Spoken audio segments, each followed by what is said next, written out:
সেদিনও তো পেপারে দেখলাম যে সার সংকটের জন্য তারা আন্দোলন করছে, পত্রিকার মাধ্যমে হচ্ছে ভাই। আমি গ্রামে দেখেছি, আমি ওরকম দেখি নেই।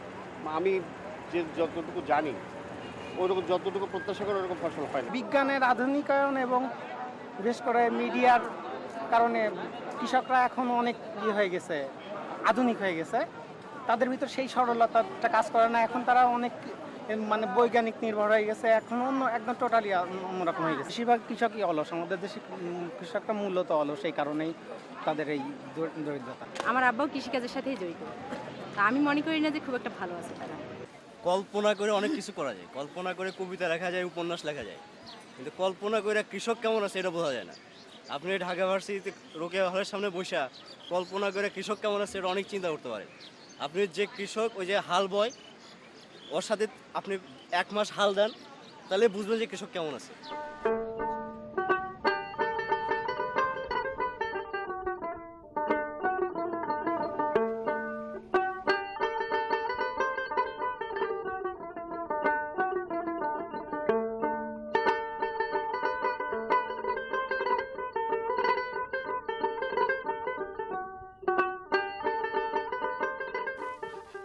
কৃষক হিসেবে আমি খুব দুঃখিত। গরিব মনের দেখেন না, চাষ করে সে গরু বছর দানাই ফানাই। কৃষি কাজ করে তো লাভ নাই। লাভ মনে করেন ক্ষেতের থেকে কৃষি বীজ নিয়ে আসলাম, কিনে এনে তা বেচতে গেলাম, কম পয়সায় বেচতে হলো। এদিক বড় খেতে যা ভরলো তাতে কাজ হলো না, যে চালান সে চালানই ওঠে না। এখন কৃষি কাজ না করলে তো আমাকে তো এই করতেই হবে, না করলে উপায় নেই। সারের সমস্যা, ওই অফিসে গেলে সার নাই, এটা নাই। ওই 1 কেজি দিল না, কলে যে নাই সার, চলে যাও। বেশি দাম দিলে ওই সাইডে দিল, আবার দিল না, কলে নাই। পরে হয়তো চেষ্টা করে ওই তারাই আনলো, আনিয়ে আবার আমাকে কাছে বিক্রি করলো। ফসলে ওই পোকা মেরে, মাজড়া মেরে দেয়, ওই মাছ মেরে দেয়। আর ওই যে আছে কেঁচো, আর ওই যে মাওসা আছে, মাওসায় পদ্মা পোক আছে, ওষুধ দিয়ে স্প্রে করি। ওষুধ ওই নিয়ে আসতে ডিলারের ঘর থেকে। ডিলাররা কয় কি যে এই মনে করেন একটা ড্রামের ভিতরে হয়তো 3 মুঠি দিলাম, দিয়ে হয়তো 1 ড্রাম শেষ হয়ে গেল, ফিরে আর 3 মুঠি দিলাম। কৃষি সমাজের তারা এসে অফিসারে তো আসেই না, সরকারের থেকে কিছুই পাই না। সরকার যদি এই সার বীজ এটা যদি দিয়ে দেয়, তাহলে তো কৃষকের অনেক উন্নতির চাহিদা হয়। চেয়ারম্যান এটা কি সহযোগিতা আমাকে করবে?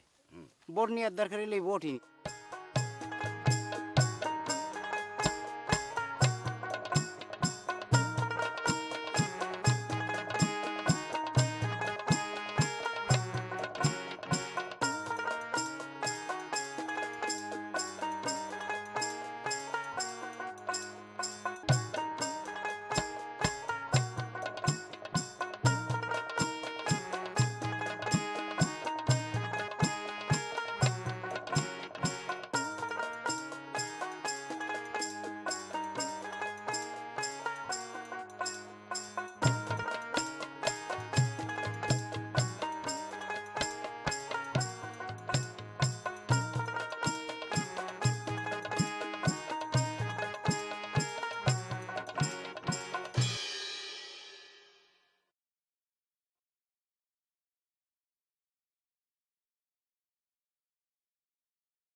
আমি এটা কৃষিকাজ করি।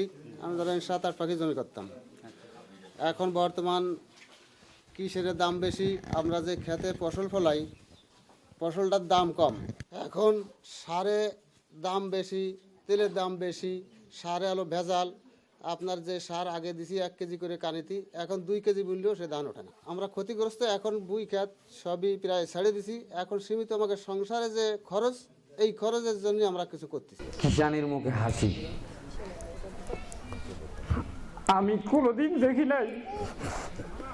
কিষানির কিভাবে হাসে। আমরা মাস বছর কোনোদিন 6 মাসে চলে যায়, আমরা কোনদিন মাছ মাংস খাইতে পারি না।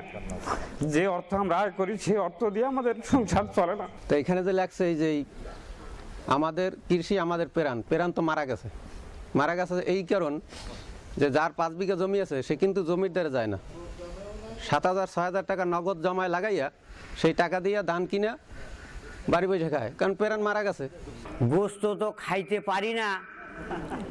2001 সাল থাকি 2, 3, 4, 5, 6 নাকি 6-এর মধ্যে এবছর ইলিশ মাছ খাইতেই পারিনি। আর গোস্ত এখন মুসলমানের হারাম। একটা গরিব লোক গোস্ত খাইতে পারে, এখন পারে না, সকল পাচ্ছিল। কিভাবে পাচ্ছিল? 60 টাকা কিষানের মজুরি খাটছে, 70, 80, 100 খাটছে চুক্তি করিয়া। তাতে দেখা গেছে তারা আদাসের গোস্ত কিনে যাইতে পারে বাড়ির যাওয়ার মতো ক্ষমতা ছিল। এখন যে অবস্থায় আছে তাতে দেখা যায় ঈদও কারো মেলে না। দেড় স্বাধীনের পরে 1 বিঘা জমি কাটিয়ে দেড় স্বাধীনের সময় আমি কাটছি, মনে করো 1 মণ ধান পাচ্ছি, সেই জমিতে এখন 40 মণ ধান পাই। তারপরেও দেশে তো অভাব। কেন এত দারিদ্র কেন? হাত খা টাকার মানুষ। তার কারণ বিশ্বাস করবে না, আমি 12 কাঠা মাটি দিই, 4টে আমার একটা বেটি, 2টে, একটা বেটি একটা বেটা, 2 মানে 4টে লোক খাই আমরা 12 কাঠা মাটির উপর নির্ভর করি। চলে ভাতটা খাইতে পারি, দানাগুলো পরিশোধ করে পারি না, তাহলে তো ধানের আমার অভাব নাই, ঘাটতি নেই। তা অভাব দ্রব্যমূল্য তো বিভিন্ন ধরনের সবজির বাজার বেশি, তাহলে দেনটা শোধ করি কিভাবে আমরা? দাম বেশি, বীজের দাম বেশি, সারের দাম, সব জিনিসের দাম বেশি। যে জিনিসটা আমরা করি সেই জিনিসটা যদি না হয়, সেই জিনিসটা করে আমাদের কোনো লাভ হয়? লাভ তাহলে লস হয়। আর আমরা পাট উৎপাদন করি। পাট আমাদের জায়গা এমন অবস্থা, কোনো নদী নাই, খাল নাই, নদী খালগুলো খনন নাই, সুতরাং আমরা পাট পচানোর কোনো সুব্যবস্থা নাই আমাদের। সুতরাং আমাদের 1000 টাকার 800 টাকার পাট আমাদের বেচতে হয় 400 টাকা 500 টাকা মণ।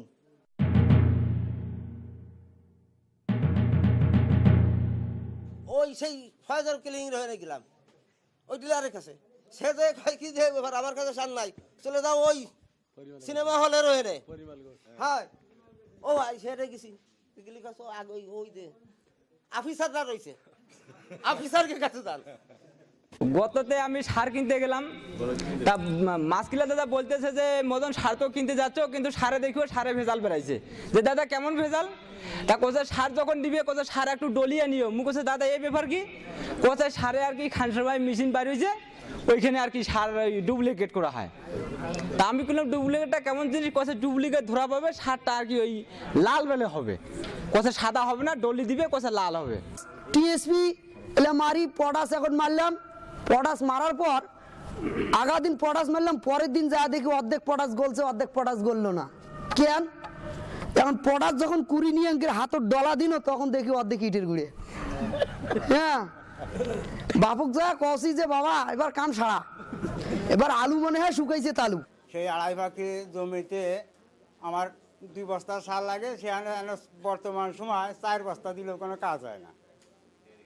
আবার আর চেক করে তার ভিতরে দেওয়া যায় ভালো ভালো পাথরের কোনাও পাওয়া যায়, বুঝতে দিলে তা গলে না। আবার ওই ধরে নিয়ে গেলে ওরা বলে যে এটা কোম্পানিতে আইসে, আমরা কী করবো?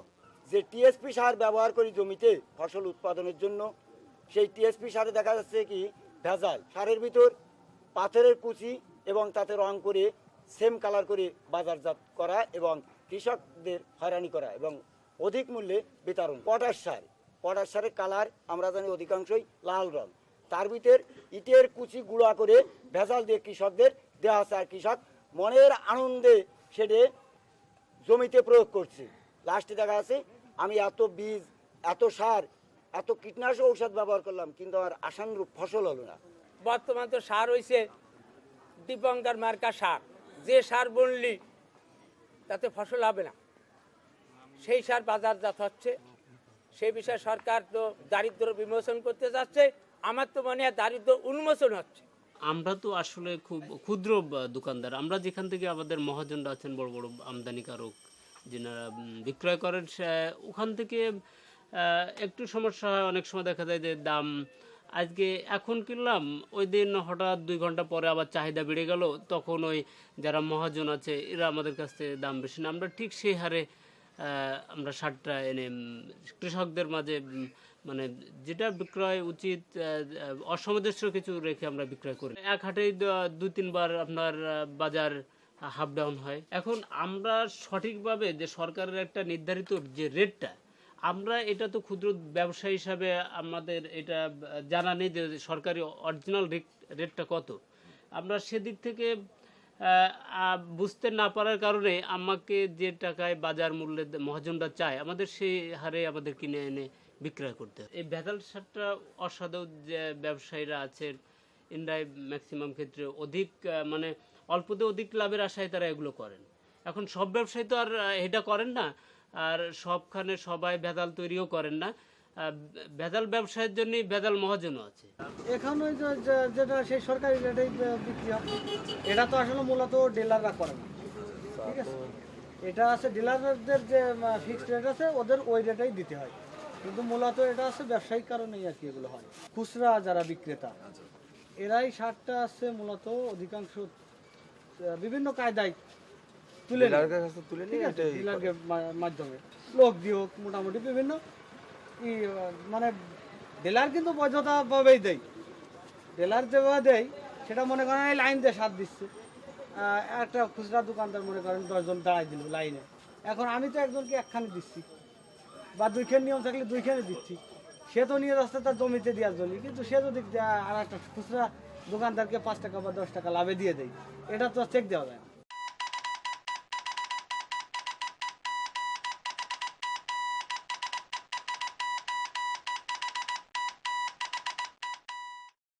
মানে হাট থেকে কিনে আনার পর বীজ কিনে আনার পরে আমি ফেলার পরে এই এতটুকু হয়ে গেছে, 3 ফুট হয়ে গেছে, তারপর বীজ হয়ে গেল। এখন ওই বীজ ওই তো পাট তো হলো না, তার বাদে আবার ওই যে কাটি ফেলাইতে আবার 700-800 টাকা খরচ হয়ে গেল। পাট আবার তো ধোয়া যায় না, ওইটা পাট তো ধোয়া যায় না, একদম নষ্ট হয়ে গেল পাট। তা আশ্বিন মাসে যদি বীজ দেয় ওই সময় যদি আমরা বীজ ছাড়ি আমাকে যাইয়ে ওই অগ্রহায়ণ মাসে কিংবা পৌষ মাসে লাগাইতে হয়, যাই দেখা গেল এর মধ্যে বীজ ছাড়ার আগে দেখি যে সে বীজ কলায় না, ওই বীজ কলাইতে আর লাগে 5-7-8 দিন। তারপরে পরবর্তী আবার বীজ আনতে গেলে ওই বীজ পাওয়া যায় না, তার কারণ হলো যা কিছু পাওয়া যায় ভেজাল। এই যে শস্য, মুসুরি, কলাই, গম এইসব বীজ আমরা বেশিরভাগে পাই না। ওই যদিও 8 বাজারে যাই তাও বেশিরভাগে ভেজাল, অফিসে গেলে কয় নাই। ডিলারদের কাছে যাই ওখান থেকে পাটের বীজ নিয়ে আসি, দাম কোনো বছর 500 টাকাও নাই কেজি, 600 টাকাও নাই, যার কাছ থেকে যেরকম নিয়ে নেয়। আইনে কি করি আমরা গরিব কৃষক মাঠে সিড দিই, কিছুদিন পরে মই দিই, লাস্টে কি হয় ওই পাট আর জ্বালায় না, ওটা হচ্ছে বন্ধা বীজ আমাদের দেয়।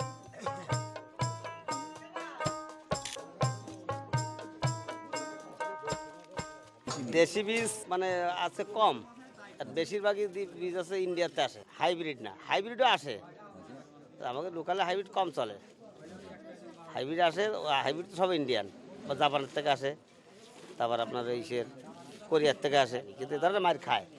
যেমন গতবার পাটের বীজ রয়ে গেছে, পাটের বীজগুলো চলবে, বুঝছেন? এই পাটের বীজগুলো খারাপ দেবে, অত পার্সেন্ট দিয়ে দেবে, এরকম ধরনের করে। চাষিরা মার খায় না, কথা সত্য না, মানে মিথ্যা না, মার খায়। গতবার যেটা 100 টাকা ছিল, এবার তাও তো 50 টাকা, 40-50 টাকা বেশি আছে প্রায়। আর কুমড়োর বীজ দাম গত বছর তো চলতোই না, আর এই বেশি কুমড়ো বীজ লাস্ট পর্যন্ত 300 টাকা 350 টাকা পর্যন্ত কেজি হয়ে গেছে। এখন আমাদের দেশের বীজের কোনো মান সম্পন্ন কোনো বীজ নেই, এরা রাখে না বা করে না বা কি, এরা সঠিক আমরা জানি না। বীজ ধরেন ওই যাচ্ছি, ওই যে লোহাগড়া আছে আপনাদের জয়নাল আবদিন, উনি আছেন ডিলার নাকি, ওনার কাছে যে বীজ আনি, এবারে যে 320 টাকা করে 28 দানের বস্তা আনিছে, বাড়ি এনে খুলে দেখি কি যে তার মধ্যে মাটির দানও বাজানো আছে, সেই ধানটা কলালো না। তো 7-8 দিন রাখেও হাফ কলালো আর হাফ কলালো না, 22-4 দিলাম, শেষকালে যে বীজ আপনার ধানের পাতও কিনে লাগাইছি। সর্বপ্রথম লাগে উৎকৃষ্ট মানের বীজ, উন্নত মানের বীজ, আর এই বীজটা বর্তমানে কৃষকদের হাতে নাই।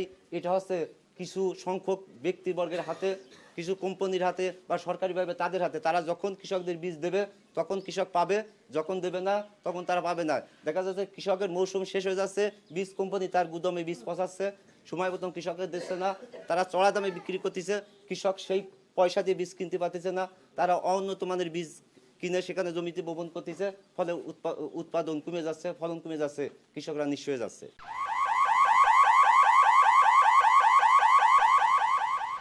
একটা উপকার করেছে সরকার, যে এই কীটনাশক ওষুধটা ভাগালতেছে, এই ওষুধ খাইয়ে মানুষ এখন আমরা মরিনি, এই উপকারটা করেছে সরকার। যে এই কীটনাশক ওষুধ যে ভাতালতেছে এই ভাতালে ওষুধ খাইয়ে আমরা মরি নি, কিন্তু আমার মরতে হলে পরে গলায় দড়ি দিয়ে মরতে আছে। আমি পোক দৌড়িয়ে কীটনাশকের বোতলের ভিতরে হলাই দিয়ে গেছি, মরে না। এমন কীটনাশক দিয়েছে, হয়তো পাউডার অন্য অন্য পাউডার দিয়েছে না কি দিয়েছে আল্লাহ জানে, কিন্তু লেভেল টেবিল ঠিকই আছে।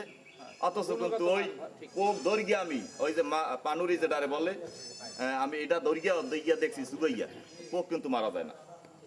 এক কথায় ব্যবসায়ী যারা আছে এরা তো শুধু ওষুধ ব্যস্তই আছে, কিন্তু এতে যে উপকার হইলো না ক্ষতি হইলো এটা কিন্তু তো আমরা বুঝি, কারণ আমরা তো মূর্খ মানব। ঔষধ দেওয়া সারান দিছি 4 বছরের মধ্যে কোনো জায়গায় ঔষধ ছয় নেই, কারণ ঔষধ দিলেও যে প্রক্রিয়া করে আর না দিলেও একই কায়দা। হ্যাঁ, একই কায়দা। ওই বীজ দানে যে ইঁদুর লাগছে, ঔষধ কয়বার ব্যবহার করছি কোনো টাকা না, লাস্টে আমি 2টা ঘুমের ট্যাবলেটের মধ্যে ব্যবহার করছি। পোকামাকড়ে মানে এখন পোকামাকড় লাগছে এমনভাবে আমল ধান নাকি তাতে ধান হওয়ার কোনো কায়দা নেই। নানান নতুন নতুন রোগ ওষুধ যা দিতে আছে তাই যদি এতে রিয়েকশন করে, ওষুধ এই বাজারে তাই কিনতে দোকানদার এই দিনেও ভালো হবে, এটা দিয়ে দেখা যায় যে অন্য ধারায় গেছে। এই ওষুধ দিয়ে শেষ পর্যন্ত ওষুধ চালাই থেকে না যাই দেখে যে বই কুড় গিয়া একদম হ্যাঁ সিঠে হয়ে গেছে, ধান আনার বাড়ির কোনো কায়দা থাকে না। গত আলু মৌসুমে 10 কাঠা জমি আলু আবাদ করেছিলাম।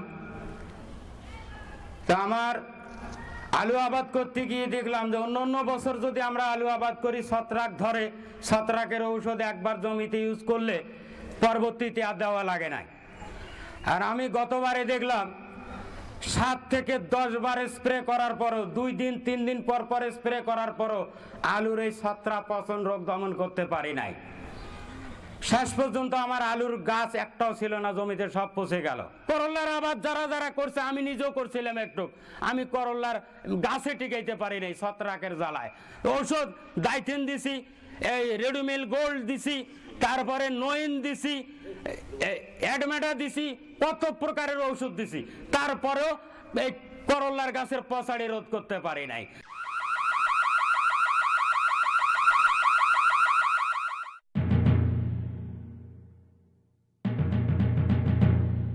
পাম্পে গেলে তেল পাই না, তারপরে বাইরে যা কিছু আছে দাম বেশি।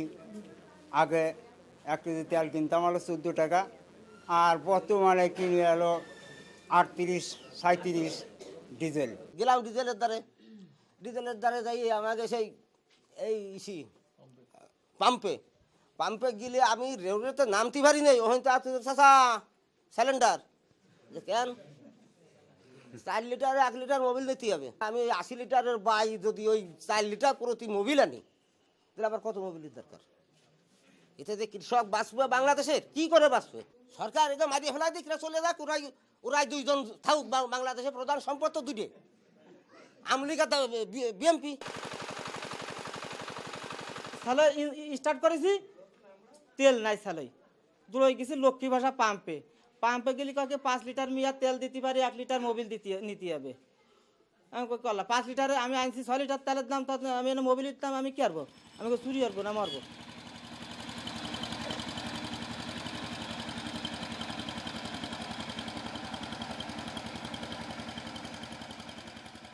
ডিজেলের সঙ্গে মোবিলের আমাদের এখানে মানে তেমন কোনো সম্পর্ক নেই।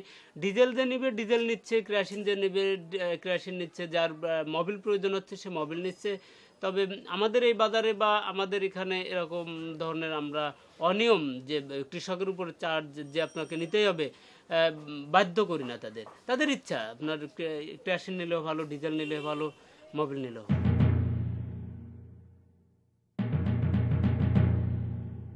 1300 টাকা হিসাবে মহাজনের ঘর থেকে ঋণ করতে হয়েছে। তা আমি 5000 টাকা আলু বিক্রি করছি, আমার আরো 4000 আর 3,27,000 টাকা আবার মুনাফা, এটা আমাকে গরু বিক্রি করে দেওয়া লাগছে। গত বড় মৌসুমে ওই জমিতে আমি এরি ধান লাগাইছিলাম, জাগরণ ধান হাইব্রিড ধান। এই জাগরণ ধানের মধ্যে খরচা অনেক বেশি। তা আমার এই 10 কাঠা জমিতে আমি হিসাব রাখছি, আমার খরচ হয়েছে 3,500 টাকা। আমি ধান পাইছি 10 মন। তখনকার বাজারে 10 মন ধানের দাম 3,500 টাকা, 350 টাকা তখন মূল্য বাজারে ছিল।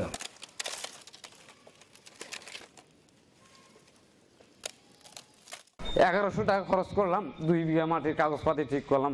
আমাকে কৃষি লোন দেওয়া হবে।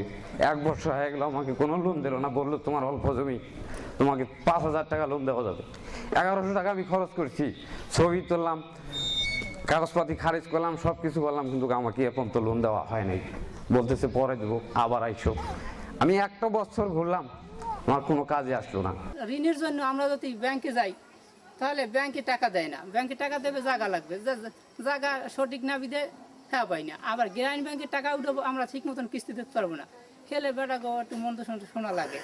আর এ তো বেড়াগো দেয় না দেয় মহিলা, এগো তো বিশ্রী বাসার কথা। এই জন্য আমি কোনো ঋণে আজ পর্যন্ত টাকা উঠাই নাই, আর আমার আশাও নাই। আমরা এবার একটা নোবেল পাইলাম, সুদের দোকানের নোবেল, সুদের দোকান দিয়ে নোবেল পাইলাম। আগামীতে পাবো দুর্নীতির নোবেল। আমি গেলাম দীর্ঘায় তহসিল অফিসে, যে আপনার এই যে খাজনা দেওয়ার জন্য। ওখানের যে তহসিলদারের যে কেরানি সেলিম সাহেব 500 টাকা দেন আগে।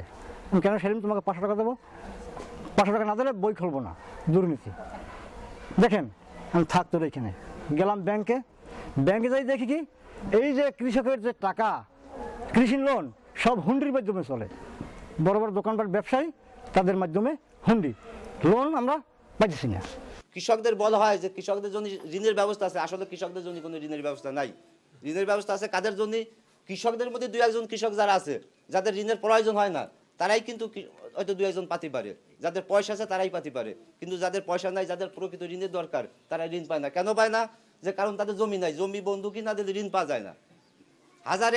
প্রতি 1,100 বা 200 টাকা ঘুষ না দিলে কৃষক ঋণ পায় না। অর্থাৎ কৃষক তো ওই 200 টাকা দেওয়ার মতো তৈরি তার নাই, সে 200 টাকা নিয়ে যেতে পারে না, তার জমি বন্ধকি দিতে হবে ব্যাংকে, জমি নাই, সে করে পরের বর্গা জমি, অর্থাৎ সে ঋণ পায় না। ব্যাংকে যাই বলে ব্যাংকে তো তোমার জমি আছে কতটুক, 10,000 টাকা দিতে পারি, জমি লাগবে হলো 60 শতক, কিন্তু 10,000 টাকাতে 2,000 টাকা দিতে পারলে ঘুষ। এই ঘুষ না দিলে আমরা টাকা দেবো না। ওখানে 1,000 টাকা তুললে 100 টাকা ঘুষ দিতে হয় ব্যাংকে। তারপর 5,000 টাকা তুলতে গেলে দালাল ধরে তুলতে হয়, তারপরও 10 তারিখ ঘুরতে হয়। নিরাশ হয়ে গ্রামের মহাজনদের কাছ থেকে চড়া সুদে টাকা আনতে হয় কর্জ। যেমন 100 টাকায় 20-25 টাকা মাসের সুদ, তারপর 100 টাকায় 1 মণ ধান বৎসরে। তারপর যে ফসল আমরা পাই জমিতে, বিঘে প্রতি যে জমিতে 20 থেকে 25 মণ ধান হবে, পোকামাকড়ে আক্রমণ হওয়ার কারণে ওই জমিতে 8 থেকে 10 মণ ধান পাই। বিক্রি করতে গেলে উপযুক্ত মূল্য পাই না, না পাওয়ার কারণে আমি প্রায় 10,000 টাকার মতন ঋণগ্রস্ত হয়েছি। এই ঋণ শোধ করতে হলে স্বামীর ভিটামাটি বিক্রি করে শোধ করা ছাড়া আমার অন্য কোনো উপায় নেই। কৃষিকাজের তো টাকা দেয় না, আমাদের দেয় কি চায়, মিথ্যার আশ্রয় নিতে হয়। স্যার আমি গবাদি পশু পালন করবো স্যার, ওর জন্য আমার কয়টা গাই কিনবানি স্যার, তাই নিয়ে আমি পড়ে থাকবানি। মিথ্যা আশ্রয় নিয়ে আমার টাকা নিয়ে আসতে 10,000 টাকা বা 15,000 টাকার লোন। আমি তো এসে কৃষিখাতে ওইটা ব্যয় করলাম, আমার উপযুক্ত ফসল পেলাম না, দ্রব্যমূল্য সঠিক দামে বিক্রি করতে পারলাম না, আমার ওই জায়গায় ঘাটতি থেকে গেল। এইবার কৃষি অফিসে দিল আমার চাপ দিলি আতা খাতা যা আছে তাই বেচতে হবে। কৃষি ব্যাংকে যে গেলে বা সোনালী ব্যাংকে গেলে সেখানকার আবার একটু সিন্নি সালাদ দেওয়া লাগে, 1,100 টাকা না দিলে নয়, আবার সিরিয়াল মাফিক চলতে হয়।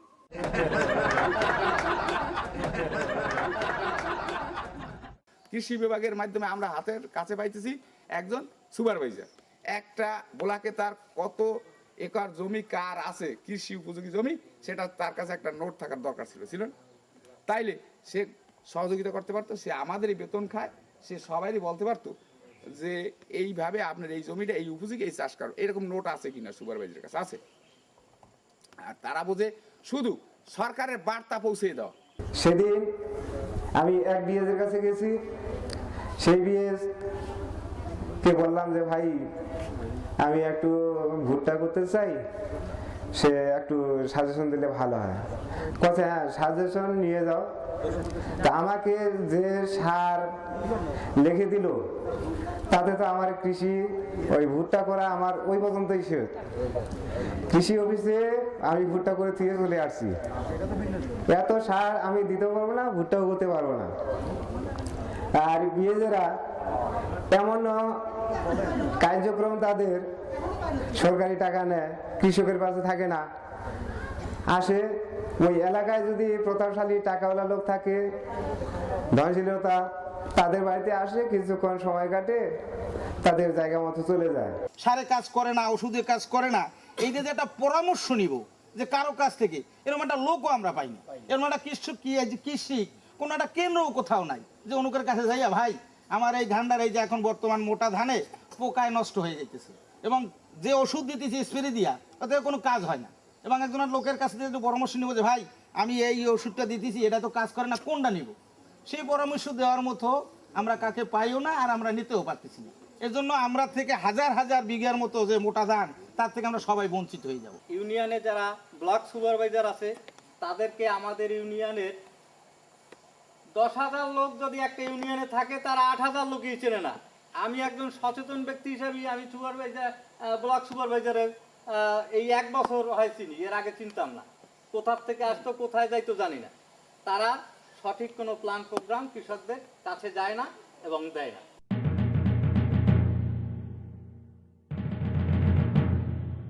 ওই একবারে বাজেটের সময় বলে কি বলে যে আমরা ভর্তুকি দিছি, এই ভর্তুকি কে দিচ্ছে? নেছে কেটা? আর এক মন্ত্রী অথবা আর এক বড় ব্যবসায়ী, তারা নিচ্ছে। আর সরকার বক্তৃতায় ভাষণ দেয় যে এত এত ঋণ দিছি, এত এত দিছি, সব মাফ করিয়ে দিছি। কই আমার জীবনে হই নাই যে অমুকি 5,000 আনছে, তাই মাফ করিয়ে দিতেছে, খালি শুনি। যে গভর্নমেন্ট চিন্তা করে কৃষক তো আছেই, ওরা আমরা ভোট চাইলে ভোট দিয়ে যায়, কিন্তু কৃষকের যে আইস ভিক্ষুক হয়ে গেছে এই খেয়াল গভর্নমেন্টের নাই। সরকার ওই অফিসে বসে আবার গবেষণা করে এবার বাংলাদেশে বাম্পার ফলন হয়েছে, টিভি খুললে টিভির পর্দার মধ্যেও দেখা যায়। কিন্তু আচ্ছা হয়েছে বাম্পার ফলন হয়েছে, কৃষকেরা আবাদ করছে, তাহলে কৃষকে তো উপহার পাওয়ার যোগ্য, তাহলে নোবেল পুরস্কার আমি পাওয়ার যোগ্য, আমি কৃষক। সরকার উনি সার ঔষধে ভর্তুকি দে, আবার কি বীজ দান দে, বীজ ডাইল দে, অথচ কৃষক যে দেখা যায় যে হে সার ঔষধ পায় নাই। সার ঔষধ পাইছে কেটা? যে জমি জীবনে চাষ করে নাই, সার ঔষধ গাছে হে আর নামে হে আসছে কি দাঁতপুর বাজারে বেচছে, স্কুল বাজারে, রাজারকাঠি বাজারে বেচছে, বেচার পর হে কিন্তু টাকাটা লইয়ে বাড়ি ঠিক মতন গেছে। কৃষকের বাড়িতে কাজ করতে যায় লোকের বাড়িতে, সে লোক সুন্দরভাবে আমাদের মজুরি প্রচুর দিতে পারে না। আমার 40 টাকা হাজিরা দেয়, এই হাজিরা দিয়ে আমাদের সংসার চলে না। আমরা সেচ দিছি, কেবল জমিতে একটু পানি গেছে, ওই মুহূর্তেই আর কি কারেন্ট চলে গেছে। কি সমাচার আমরা তো পানি দিতে পারি না। এই কিছুক্ষণ পরে আর কি দেখা গেছে ওই রকমের 2-1 দিন পরে আর কি জমিটা পুরোপুরি ফাটল অবস্থা আছে। 24 ঘন্টার মধ্যে মাত্র 2 হইতে 3 ঘন্টা বিদ্যুৎ আমাদের লাইনে থাকে, আর বাকি 20 হইতে 22 ঘন্টা কিন্তু থাকে না।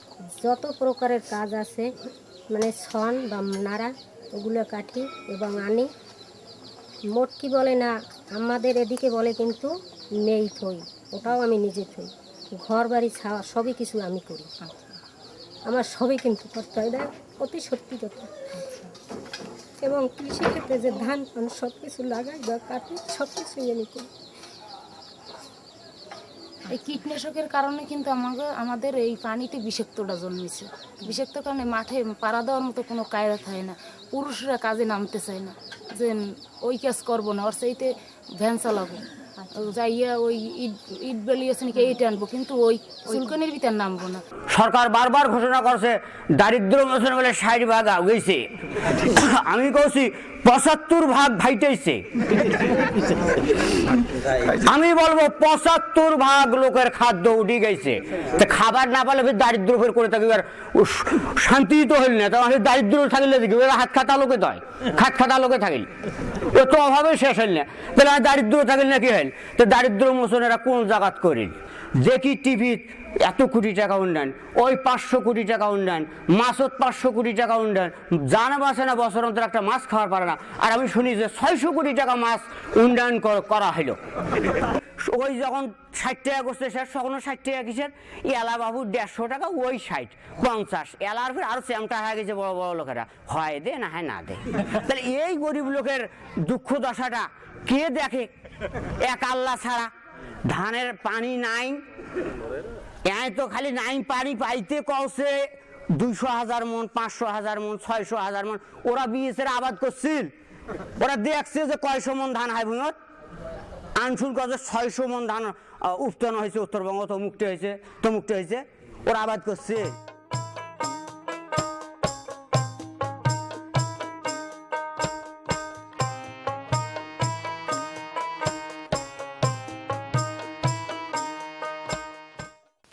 কৃষক হিসেবে আমি খুব দুঃখিত। কিষানি কিভাবে হাসে? আমাদের কৃষি আমাদের প্রাণ তো মারা গেছে। চলে ভাতটা খাইতে পারি, দানাগুলো পরিচর্যা করে পারি না। এখন প্রোডাক্ট যখন কুড়ি নিয়ে হাতের ডলা দিন তখন দেখি অর্ধেক ইটের গুঁড়ে। বর্তমান তো সার হয়েছে দীপঙ্কর মার্কা সার, ওটা হচ্ছে বন্ধা বীজ আমাদের দেয়। শেষকালে যে বীজ আমরা ধানের পাথর কিনে লাগাইছি, কিন্তু আমার মূর্তি হলি পারে গলায় দড়িতে মূর্তি আছে। আমি পোক দৌড়িয়ে কীটনাশকের বোতলের ভিতরে হলাই দিয়ে গেছি, মরে না। লাস্টে আমি 2টা ঘুমের ট্যাবলেটের মধ্যে ব্যবহার করছি। এই যে একটা পরামর্শ নিব যে কারো কাছ থেকে, এরকম একটা লোকও আমরা পাইনি। আমরা এবার একটা নোবেল পাইলাম, সুদের দোকানের নোবেল। নোবেল পুরস্কার আমি পাওয়ার যোগ্য, আমি কৃষক। জমি নাই, জমি বন্ধু কিনা দিলে ঋণ পাওয়া যায় না। ওখানে 1000 টাকা তুললে 100 টাকা ঘুষ দিতে হবে। আর তারা বোঝে শুধু সরকারের বার্তা পৌঁছে দাও। ইট ভ্যালুয়েশন কে এইটা আনবো, কিন্তু ওই চুলকানির ভিতর নামবো না। এই খেয়াল গভর্নমেন্টের নাই।